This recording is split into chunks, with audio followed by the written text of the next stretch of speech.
Assalamualaikum semua.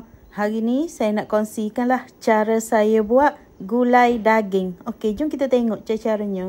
Ini saya nak tunjuk bahan kisar kita, bawang merah, bawang putih, halia, lengkuas. Lepas tu kita masuk ke air dan kisar sampai bahan-bahan kita ni dia halus. Lepas tu kita masuk ke sedikit minyak untuk kita tumis bahan yang dah kita kisar tadi. Biar ke minyak tu dia panas lah. Lepas tu masuk ke bahan kisar kita, dah kita akan tumis sampailah bahan-bahan kisar kita ni dia pecah minyak. Biar bagi dia betul-betul pecah minyak dulu dah. Lepas tu dah lepas dia pecah minyak, kita akan masuk ke cili kisar. Ni saya guna cili bo lah sebab saya tak ada cili kisar, jadi guna cili bo. Tujuan kita guna cili kisar ataupun cili bo ni, kita nak gulai kita tu warna dia tu menarik. Warna dia tu lagi comel lah. Lepas tu kita akan tumis sampai dia pecah minyak pula bahan-bahan kita ni. Masa ni kalau dia tak berapa, kata tak betul-betul pecah minyak pun tak apa. Sebabnya kita akan tumis masa lama sikit lah. Kita letak rempah kari. Ni saya guna rempah kari, rempah kari Kelantan lah, rempah kari darat gitu deh. Sebab rempah kari ni saya suka lah beli. Kalau kita beli RM2 pun kata boleh guna banyak kali. Lepas tu rasa dia pun tetap sedap juga. Lepas tu kita akan tumis rempah kari kita ni sampailah dia pecah minyak. Kita kena selalu kacau lah sebab kita takut dia hangit kan. Rempah kari kita ni sebabnya dia mudah hangit dah.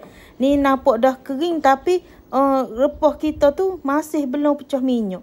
Jadi kita kena tambah ke air lah untuk bagi dia betul-betul pecah minyak. Air tu kalau letak lebih sikit pun tak apa dah, dalam cawer ke. Janji rempah yang kita tumis ni biar dia pecah minyak. Kalau kita makan gulai rempah dia ni tak masak, tak pecah minyak, dia tidak sedap. Sebabnya dia akan bau rempah yang tidak masak. Sebab itulah kita kena bagi dia betul-betul pecah minyak. Ni kita ada daging. Lepas dia dah pecah minyak tu, kita masuk ke daging. Daging ni kita kacau dulu dengan rempah kita ni. Kita nak biar ke sekejap. Biar kata rempah tu dia masuk ataupun mesra dengan daging yang kita masuk ke tak ni dah. Ni saya buat tak berapa banyak sangat lah daging ni. Lepas tu saya akan masuk ke santan. Dah kita biar ke sekejap tadi, kita akan masuk ke santan. Santan saya ni dia beku dah.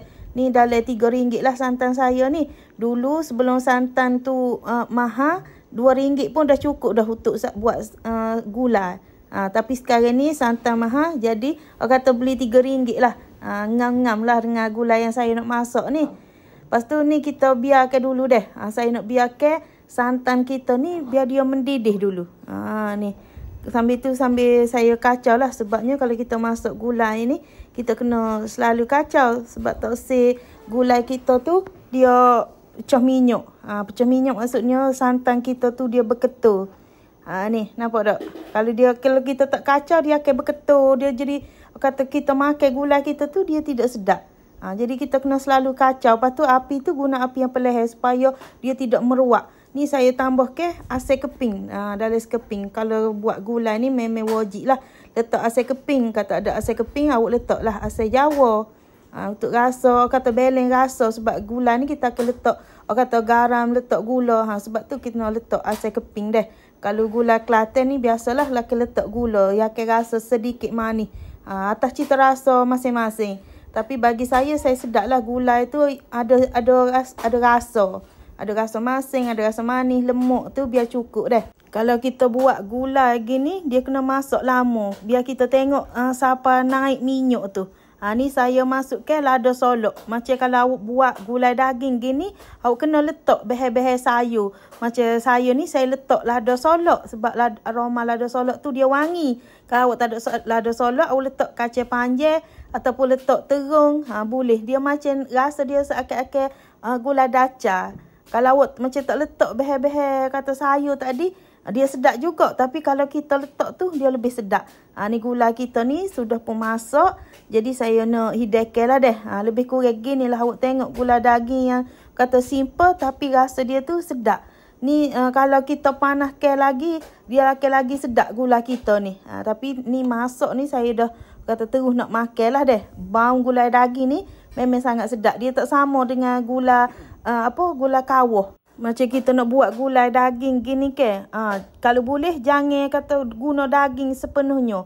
Kena campur bahagian orak-orak. Dekat dia akan sedap rasa dia. Kalau kita letak daging saja tak ada orak, dia tak sedap juga. Kena letak bahagian-bahagian orak tu, barulah gulai kita tu dia sedap. Lepas tu gulai daging gini jangan buat terlalu pekat sangat. Buat kata tak pekat, tak cair. Biasa-biasa saja. Tapi bila kita makan tu dia masih melekat kuah tu pada nasi. Kuah dia ni boleh kita nak cicah roti ataupun cicah lemping deh. Okeylah, kepada yang dah menonton video saya ni, saya harap jangan lupa subscribe, like, komen dan share video saya. Okey, terima kasih semua.